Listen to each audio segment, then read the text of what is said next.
Bienvenue dans Défense Zone, votre podcast spécialisé dans les questions de défense et de sécurité. Chaque semaine, en plus de nos entretiens avec des militaires, policiers, gendarmes, entrepreneurs et autres experts du secteur, nous vous proposons un court résumé des actualités qu'il ne fallait pas rater ces derniers jours. Ministère de l'Intérieur. La France accueille du 8 septembre au 28 octobre 2023 la 10e Coupe du Monde de rugby. Cet événement majeur, qui se déroulera dans 9 villes du pays, est susceptible d'être la cible d'actes terroristes, de délinquance ou de mouvements contestataires. Pour garantir la sécurité des équipes, des spectateurs et des riverains, le gouvernement français a mis en place un dispositif de sécurisation conséquent qui comprend notamment une mobilisation de 5100 à 7500 gendarmes et policiers chaque jour, ainsi que 160 policiers et gendarmes d'autres pays européens. Ce dispositif permettra de sécuriser les abords des stades, les hôtels des équipes, les terrains d'entraînement et les villages rugby. La mise en place d'un nouveau Centre national de commandement stratégique, le CNCS, pour assurer une veille permanente et transmettre les informations utiles liées au déroulement de la compétition. Ce centre permettra de coordonner l'action des forces de sécurité et de réagir rapidement en cas d'incident. Il y aura aussi la protection des équipes par le GIGN ou le RAID, ainsi que la présence d'un officier de liaison pour chaque équipe. Cette protection permettra d'assurer la sécurité des joueurs et des encadrants. Cela comprend aussi une inspection de sécurité des stades, des hôtels, des terrains d'entraînement et des villages rugby. Cette inspection permettra de détecter d'éventuelles menaces. Il y aura aussi un dispositif de lutte anti-drone et un audit cyber des stades. Ces mesures doivent permettre de protéger les sites de la compétition contre les attaques aériennes ou numériques. Enfin, un plan national de mobilité pour sécuriser les transports publics. Celui-ci permettra de garantir la fluidité des déplacements des spectateurs et des forces de sécurité. Ce dispositif est conséquent et vise à couvrir l'ensemble des risques potentiels. Il s'appuie sur une mobilisation importante des forces de sécurité ainsi que sur des mesures techniques et organisationnelles. Le gouvernement français a également tiré les leçons de la finale de la Ligue des Champions du 28 mai 2022 au Stade de France.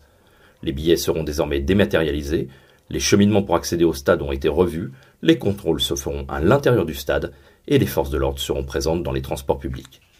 Ce dispositif sera mis à l'épreuve lors de la Coupe du Monde de rugby.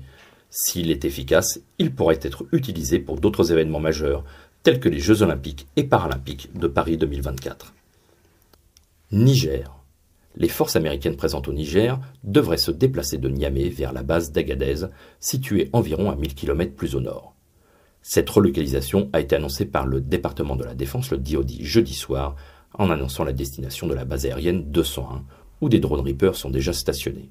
Sabrina Singh, lors d'une conférence de presse à Washington, a tenu à rassurer en affirmant qu'il n'y avait aucune menace pesant sur les forces américaines. Celle-ci compte environ 1100 militaires au Niger, principalement de l'US Air Force. À Niamey, des entrepreneurs américains de diverses entreprises de services de sécurité et de défense, en particulier impliqués dans le transport aérien, les évacuations médicales et la surveillance ISR, devraient s'attendre également à se déplacer vers la base d'Agadez. La base 201 a subi d'importants travaux effectués par les membres du 31e Expeditionary Rapid Engineer Deployable AV Operational Repair Squadron, les fameux Red Horse, l'équivalent des Seabees. Ces travaux, qui ont coûté plus de 100 millions de dollars, ont débuté en 2016, après avoir été demandés par les autorités nigériennes en 2013. Depuis la fin de ces travaux, la base d'Agadez 201 abrite du personnel du 724e Expeditionary Airbase Squadron, ainsi que des drones armés, des avions de surveillance ISR et des avions de transport lourd. Industrie. Le projet franco-allemand de chars de nouvelle génération semble être sérieusement compromis suite à une série d'événements.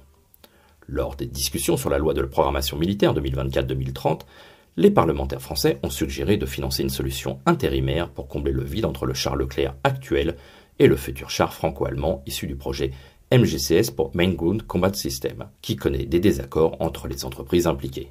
Cependant, le ministre français des Armées, Sébastien Lecornu, s'y est opposé.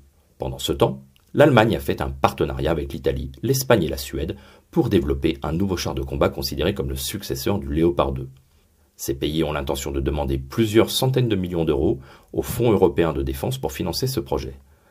Cette initiative allemande inclut des entreprises telles que Cross-Maffei-Wegmann, Rheinmetall, Leonardo via Otto Malara et Saab.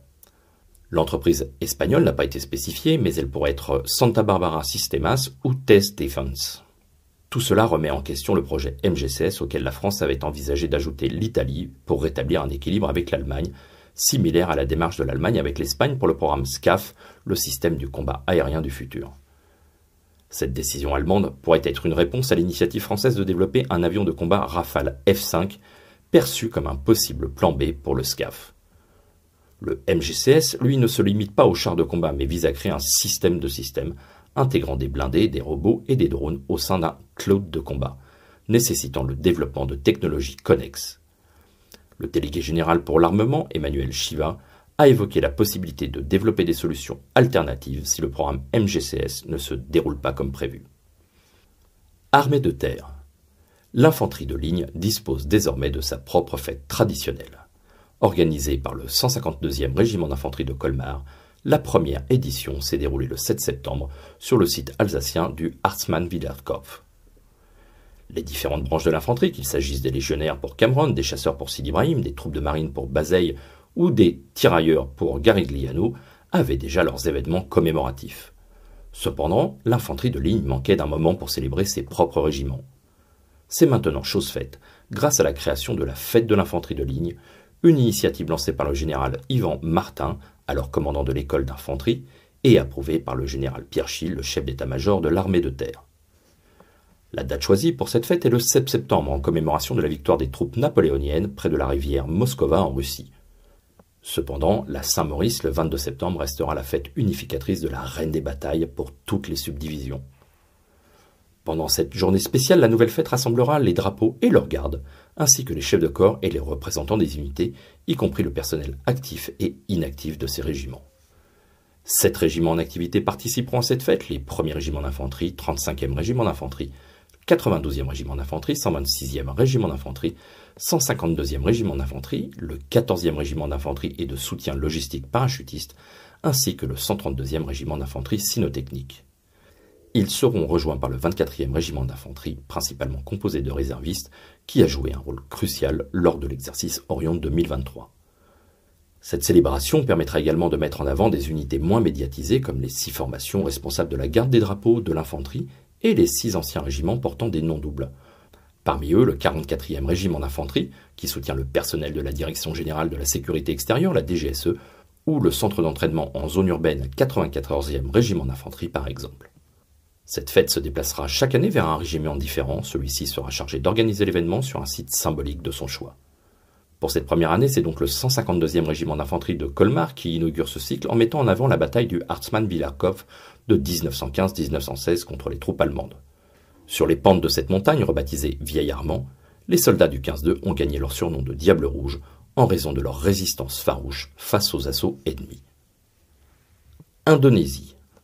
L'armée de l'air indonésienne semble se rapprocher d'une commande d'Airbus A330 Multirole Tanker Transport, le MRTT.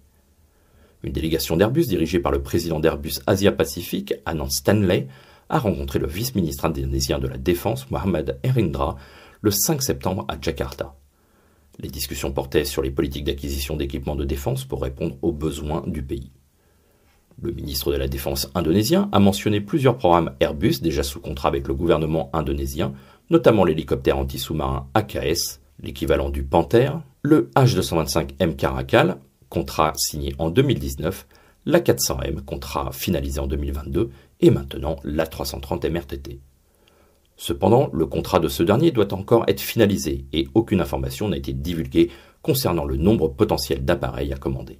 Il est important de noter que l'armée de l'air indonésienne a déjà passé commande de 42 avions de combat Rafale à Dassault Aviation l'année précédente pour un montant total de plus de 8 milliards d'euros.